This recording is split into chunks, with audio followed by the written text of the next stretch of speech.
ذرائع نے بتایا کہ تلسی باغ میں واقع گورنمنٹ کوارٹر میں منگل کی شام کو ایک شخص کی لاش برآمد ہوئی۔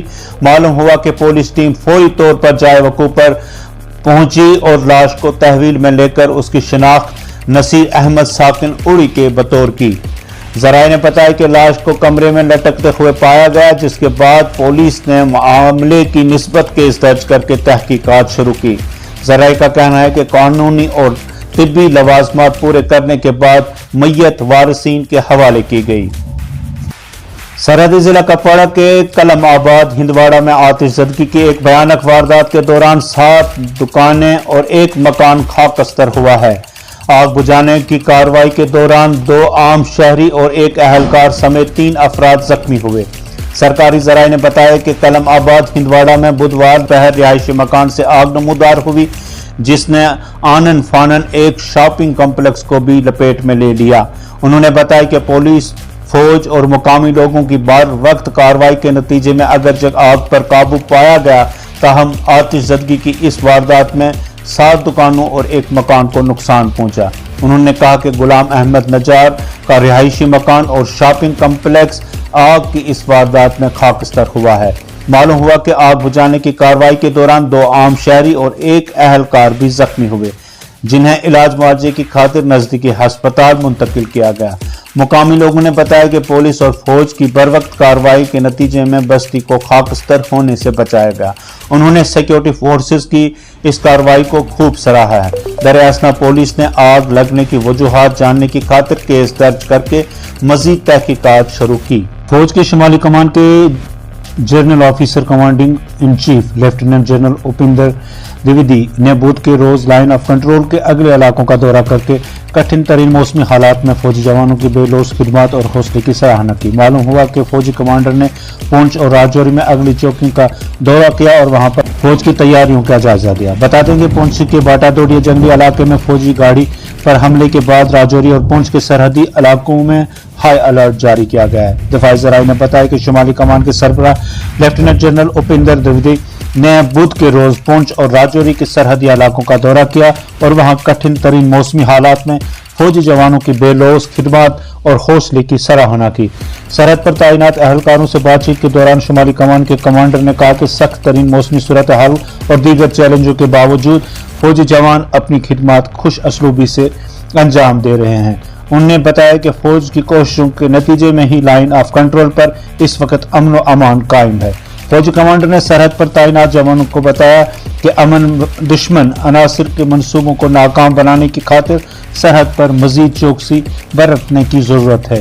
اس سے قبل لیفٹیننٹ جنرل اپندر دویدی کو فوج کے سینئر آفیسران نے سرحدوں کی صورتحال کے بارے میں فوجی کمانڈر کو مخالفین کے چیلنجز کا مقابلہ کرنے کے لیے کیے جانے والے اقدامات کے بارے میں بھی جانکاری فراہم کی گئی۔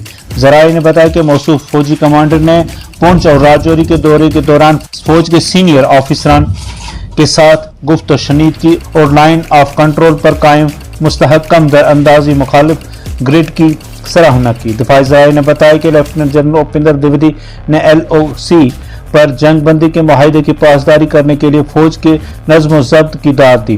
فوجی کمانڈر کو اس موقع پر راجوری اور پونچھ کے جنگلی علاقوں میں سرگرم ملیٹنٹوں کے خلاف چلائے جا رہے آپریشنز کے بارے میں بھی جانکاری فراہم کرتے ہوئے بتایا گیا کہ فوج کسی بھی چیلنج کا مقابلہ کرنے کے لیے پوری طرح تیار ہے۔ واضح ہے کہ پونچھ کے باٹا ڈوڈیا جنگلی علاقے میں فوجی گاڑی پر حملے کے بعد راجوری اور پونچھ کے جنگلی علاقوں میں 7ویں روز بھی تلاشی آپریشن جاری رہا۔ ذرائع نے بتایا کہ فوجی کمانڈر کو پونچھ کے جنگلی علاقوں میں جاری آپریشن کے بارے میں بھی جانکاری فراہم کی گئی۔ معلوم ہوا کہ شمالی کمان کے سربراہ نے آفیسران کو ہدایت دی کہ ملک مخالف سرگرمیوں میں ملوث افراد کے خلاف سخت کارروائی عمل میں لائی جائے۔ جموں کشمیر کے عوام ایک مشکل ترین اور نازک دور سے گزر رہے ہیں۔ ہماری شناخت، انفرادیت اور اجتماعیت کے علاوہ تاریخی اہمیت کو مسخ کیا جا رہا ہے، جو آئین ہند اور جمہوری اصولوں کے عین منافی ہے۔ ان باتوں کا اظہار ڈاکٹر فاروق عبداللہ نے پارٹی ورکروں، عہدیداروں اور معزز شہریوں سے خطاب کرتے ہوئے کیا۔ ڈاکٹر فاروق عبداللہ نے کہا کہ مرکز میں براجمان BJP نیشنل کانفرنس کو کمزور کرنے پر تلی ہوئی ہے اور ہمارے خلاف سازشوں کا سلسلہ برابر جاری ہے۔ امید ہے کہ جموں کشمیر کی عوام ماضی کی طرح نیشنل کانفرنس کو اپنا بھرپور تعاون اور اشتراک دیتی رہے گی اور دشمنوں کے ناپاک عزائم کو خاک میں ملاتے گے۔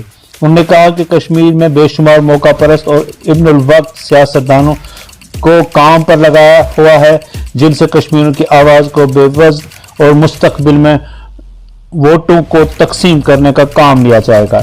ان موقع پرست عناصر کو حشر بھی وہی ہوگا جو 1953 کے موقع پرست عناصر کا ہوا، جن کا آج یہاں کوئی نام لینے والا نہیں۔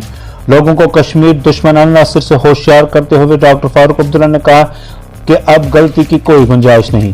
2014 کے انتخابات میں ہم نے لوگوں کو ہاتھ جوڑ کر بھاجپا اور اس کے درپردہ حامیوں کو ووٹ سے گریز کرنے کی اپیل کی تھی، لیکن وہی ہوا جو نہیں ہونا چاہیے۔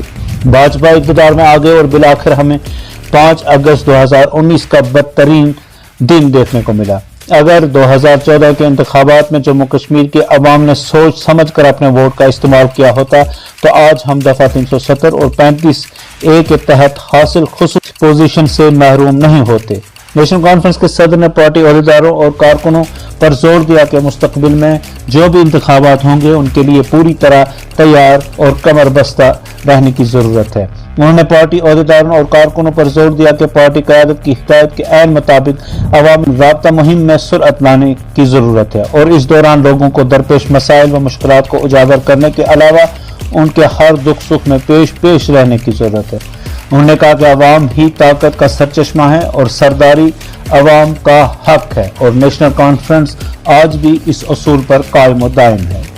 اردو چینل آج بس اتنا ہی۔ اپنے میزبان محتشم مہدی شام کو دیجیے اجازت۔ آپ ہمارا چینل سبسکرائب کریں، ویڈیوز لائک اور شیئر کرنا نہ بھولیں اور کامنٹ باکس میں بھی ضرور اپنے تاثرات سے نوازیں۔